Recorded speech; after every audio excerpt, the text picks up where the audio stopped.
bottled up yesterday's weather and said, "Hey, can I have this for the next 2, 3 weeks? That'd be great."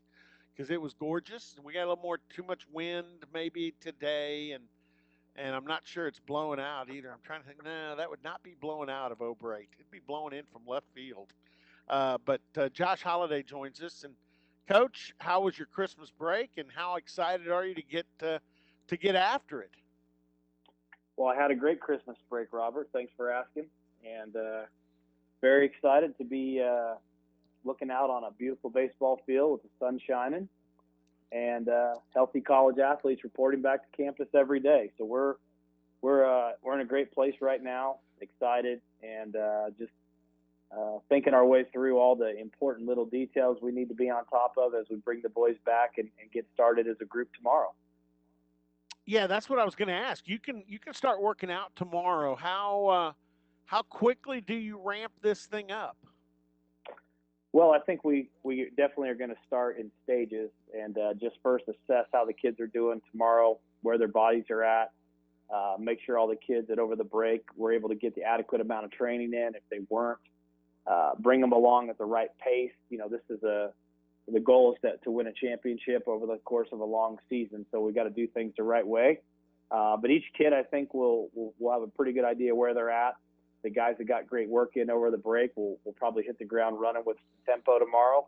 The guys that either dealt with some sickness or lack of facility availability, depending on where they went, will bring them along at a little different pace. But one thing's for sure, the sense of urgency, the importance of being together, the importance of having positive days moving forward, it begins tomorrow. And that's definitely our mindset. I think that's got to be the mindset when you have a small window of time to get ready to play. And the coaches are excited. The players are excited. I mean, what else is there, right? The joy of coming together as a team again is what we all signed up for. You know, I asked you about your holidays and Christmas. I'm gonna guess there were some sporting goods outlets that got some of the holiday money as far as gifts that were under the tree. I was just thinking, what is under a holiday Christmas tree? Probably a lot of sports stuff. Well, I can tell you there was some really good basketball equipment. Hmm. There was some new golf equipment. There's always baseball equipment. Yeah. I would say between the Matt Holliday and Josh Holliday households and all of our various children that we covered the entire grid. Golf has become the new passion of our children. So the number of golf clubs, Wow. golf balls, and golf devices that have now entered the garage to go along with baseball, football, and basketball Wow. is pretty good. But we're just very lucky, Robert, when you get to have the holidays around people you love and see your nephews and brothers and sisters and all these different dynamics in family. It's such a meaningful thing, and so we're grateful that grandmas, grandpas, aunts, uncles, cousins can all see each other and share life. Especially at a time when getting together with your family's been more challenging than ever before with all that's going on. Yeah, and I'm going to go from that question to I think a pretty logical transition. I was never over at O'Brate, but thanks to the power of Bruce Waterfield and his pictures, I liked going through some of the pictorial entries that he put into the Oklahoma State Flickr account, and from the Halloween scrimmage to the ceremony when the O'Brates were there, and you guys had a kind of a close knit uh, dedication to opening the stadium. Just pictures from practices. I know that Oklahoma State, because of the medical staff, did a great job of handling COVID-19 with the teams in competition, but also with your team that was practicing. And Josh, the pictures were worth 1,000 words. It looked like you guys had a really good fall. I know there was excitement moving into that facility, but you look at the pictures from the scrimmages. That Halloween thing looked like a lot of fun. Um, but it looked like you guys had a productive fall, and that the mental, which we hear a lot of challenges about that with student athletes, that your team's mental frame of mind stayed really, really good. Oh, I was very pleased with the fall. When you look at start to finish, I thought we had a super positive experience. everything from being brought into this beautiful facility as a team and welcoming the Albright family and opening the doors to staying healthy, to competing, to being on the field and getting the repetitions in we needed to bring the kids back, to learning about your team and knowing what roles guys have a potential to fill. And really the way the kids handled themselves. Our lifestyle was excellent. They showed great discipline the whole semester. And I thought the university was simply fantastic, from Coach Holder to the medical team, the way they treated our players, the way they looked out for them, the care and testing that was provided. I thought it was fantastic. I was very proud of Oklahoma State and the way that we handled that. So we had a very good fall, and now we transition to the spring with the same preparation, the same investment in these kids' nutrition, health, and well-being to keep them healthy. And then the joy of playing baseball, Robert, that's what this boils down to now, is putting our focus on getting the schedule ironed out, which hopefully will occur sometime in the next 10 days, and then putting a healthy team on the field that can go out and play for a championship and do so at the very highest level. That's our focus, and that's kind of really where all that good energy lies right now, is looking that direction. You know, trying to be a conveyor of what the fans want to know. I know this from the questions I get, whether it's on the radio show or just around. The two huge questions are, how good is this team going to be? That's always going to be a fan's question. How good is our team going to be? And then the other one that's really big is, what's the schedule going to look like? And I know there was kind of an early release on maybe a profile or a format for what the schedule might be. I know you're involved in working on this with Big 12 coaches. So those are the two major questions for fans. How good are we going to be, and what's our schedule going to look like? And then the third one, I don't know if you can answer this. In fact, it may be something we kind of wait and see until the first games, and that would be, what's the policy going to be on how many fans can be in the ballpark, and how that's going to go. I'm hoping that gets better as we get closer because of the vaccine, and maybe things do improve. But the other two are probably more in your wheelhouse, and that's schedule and team. Well, first of all, I think we have a very good team. I'm really high on the kids that are here.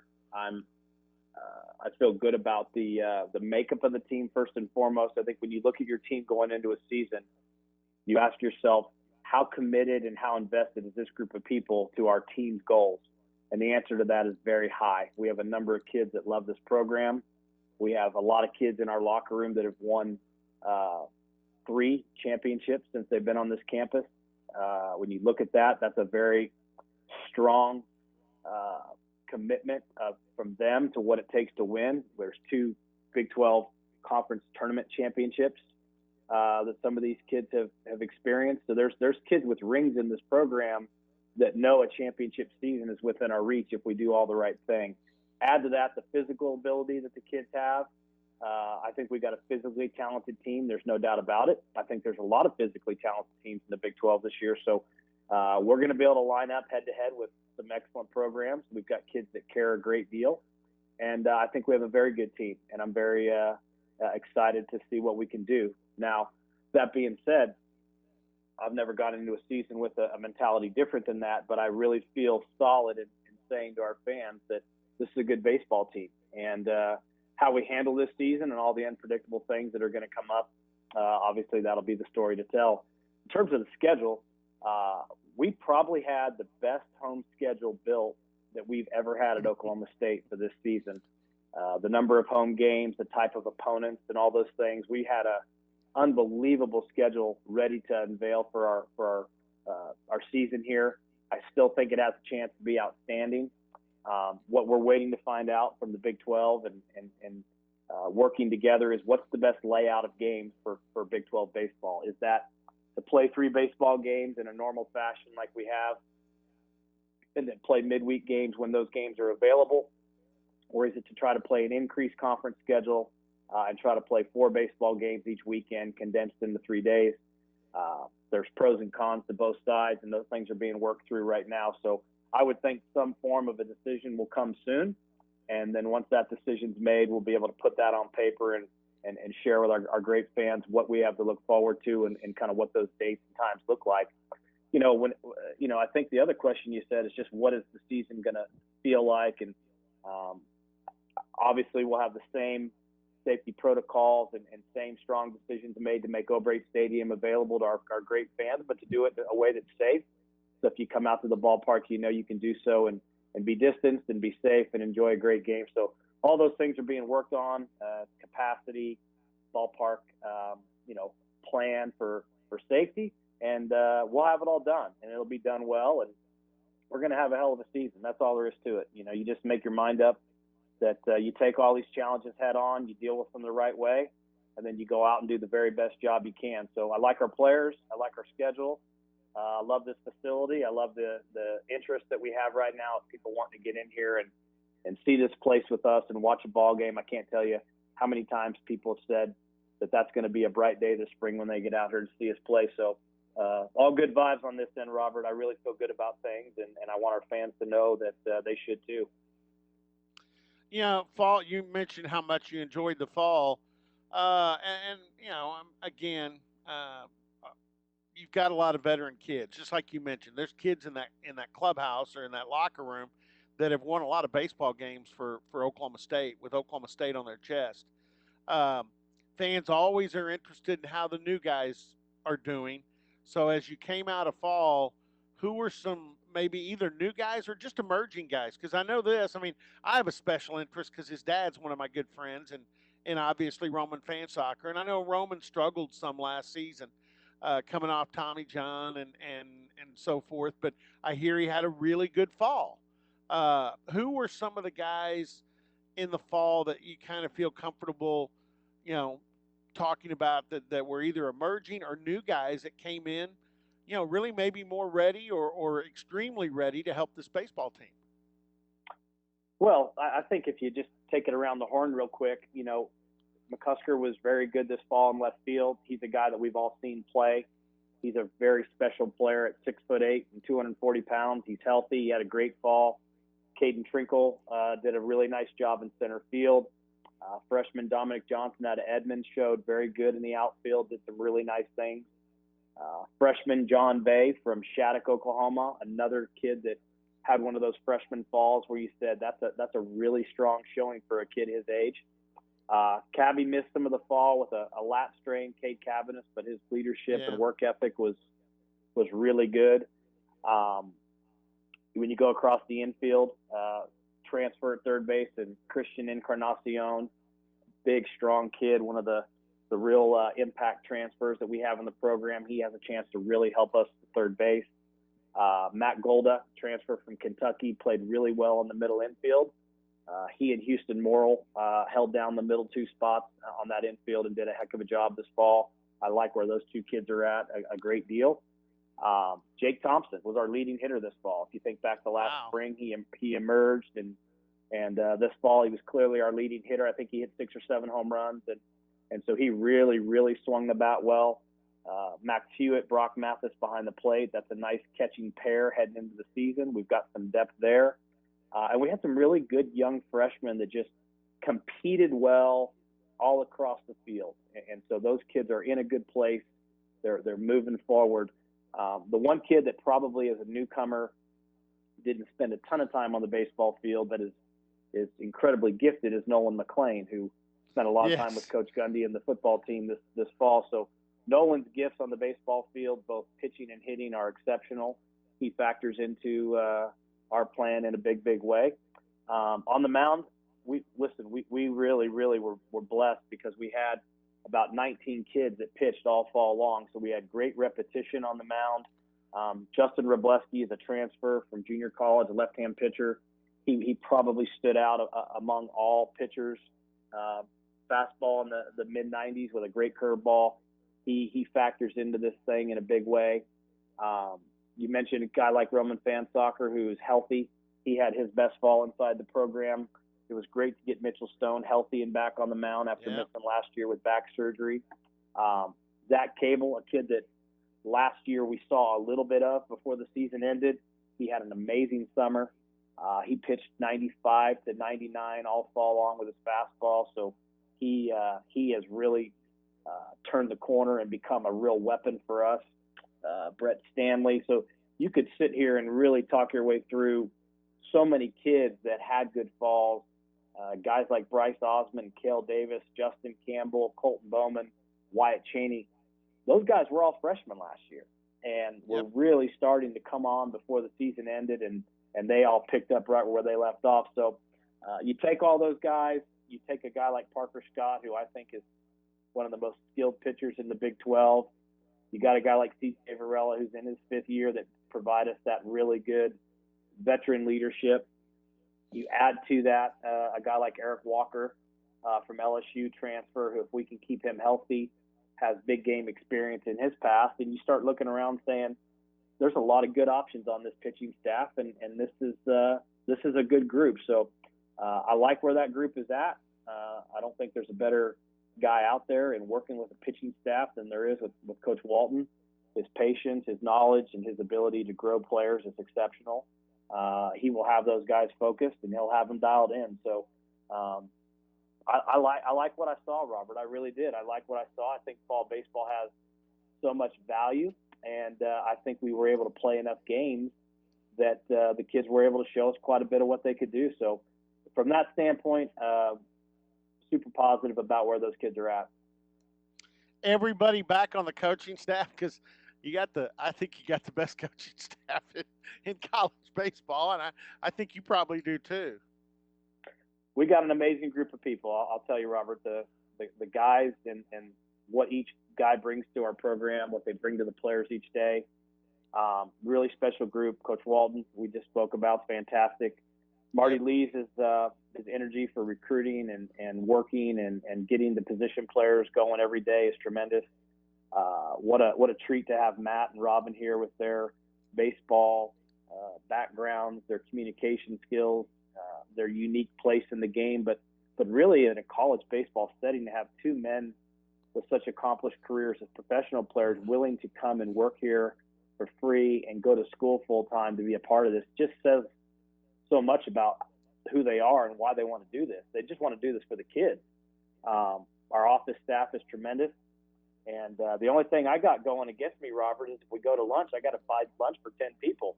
So I got the best and biggest staff, but the most expensive lunch staff in the country.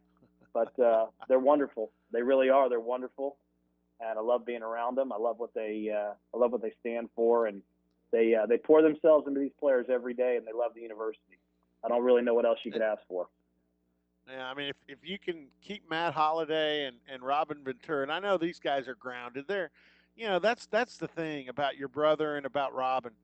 They're the most superstars you could ever come across. I mean, they're just good people, and they don't. I mean, I've been around a lot of top athletic people, and some of them, they walk in the room and you know how it is. These guys, they're just good people. They're just, hey, I'm just Matt Holliday. I'm just Robin Ventura, and I think that's great for your kids to see too. Well, it is. Their humble nature, their kindness to others, their servant mentality about what really the greatest gift in life is they've used the game of baseball to have great experiences, and now they're giving it back to everybody they can. And it's just so cool about being here, Robert, is when you have people that love Oklahoma State, and you realize that a guy like Robin Ventura, since he's left here and gone off and done great things, maintained constant relationships with guys that he went to college with here, guys that golfed here at Oklahoma State are some of his very best friends. You see the relationships and impact Oklahoma State had on him enough to bring him back to Oklahoma, and to see those relationships now, same with my brother, to go watch him and watch basketball and wrestling and love the university, love the other athletes. So it's the whole feeling that this campus creates about college athletics. It's about being part of that college community, of loving your school, of looking forward to going and watching the next game, no matter who's playing it, and just being immersed in Stillwater and what we're trying to do. So I think it's got a powerful thing. If it captures you and you love what the university stands for, you believe in what you're doing, that's where that loyal and true statement comes from. That's real stuff. Hey, last thing, I was trying to think of positives with COVID-19 and the pandemic? Because there's not a lot. I mean, we all have to wear masks. We have to social distance. We have to change our habits, and so forth. But one positive I came up with for the baseball program in O'Brate Stadium, I remember one of the concerns about moving in last season with that start of the Big 12 play with TCU was your groundskeeper, who's pretty accomplished as well, was a little worried about the maturity of the playing surface. Well, when that got, we had the pandemic hit and the season stopped, that surface really didn't get used until this fall. I'm going to guess the surface got all the maturity that he wanted it to get, and that your playing surface is even better than had you started earlier with the TCU series in the spring.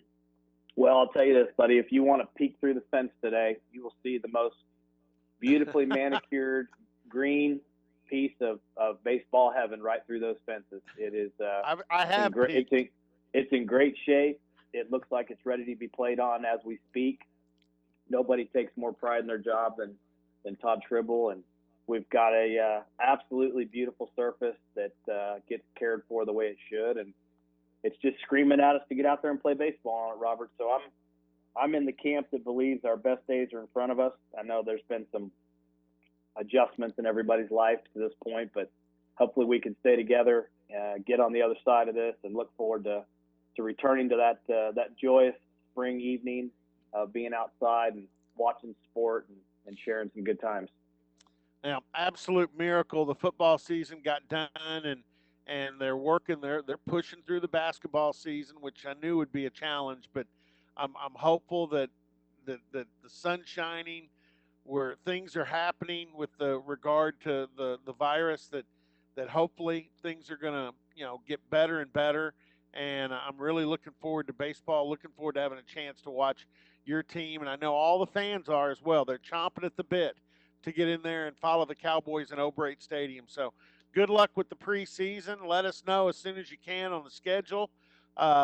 Any chance, this is the last thing, any chance if they do go with the 4-game series with 9 teams, that would still leave an open weekend? I mean, I know it's going to be, catch as catch can, but you've got a lot of contacts, because I think everybody was excited, like you said, about that schedule that was planned to get a big-time non-conference intersectional series. So I know you're always monitoring that, right? Well, as it stands today, if you look at the schedule leading up to conference play, we have Vanderbilt coming to Stillwater. Okay. Vanderbilt will feature the projected number 1 and number 2 pitchers in this year's draft back-to-back nights. So Vanderbilt comes to town. We're going to see the 2 best pitchers in college baseball back-to-back. We want it. That's how you get great, is taking on the best teams and putting your guys against that type of challenge. We also have Grand Canyon coming in, who's the projected WAC preseason champion. Illinois State, who's one of the projected preseason champions in the Missouri Valley. So our non-conference games that we've been able to book that are still on the slate are That's elite good. games. And then, like I said, we didn't mess around when it came to putting an elite schedule together. We've been super aggressive and reaching out to the best teams in the country. And, if you look back on last year's, we were supposed to have had Oregon State here for 3 as well. So we're chasing excellence when it comes to scheduling, because I think that's the only way you can truly know where you fit. And I think it's what our fans want to see, and I know it's what our players want to do. So we're going to bring great baseball to our fans. We'll get this thing ironed out. We'll get it out there, and in the meantime, let's keep moving this thing forward, right? Exactly, and I wanted to say this. You have the connections. People respect Josh Holliday. Your program has that reputation, and that's why people like Vandy and Illinois State and Grand Canyon, you guys opened out there last year. These people want to come in and play at your place. So feather in your cap too for having the connections to make some of these things happen. But Josh, I appreciate it. Good luck with the start of practicing tomorrow, and we can't wait to hear when we can get out there and watch the Cowboys play baseball in O'Brate. Sounds great, Robert. You have a great week. All right, you too. Josh Holliday, Cowboy baseball coach, and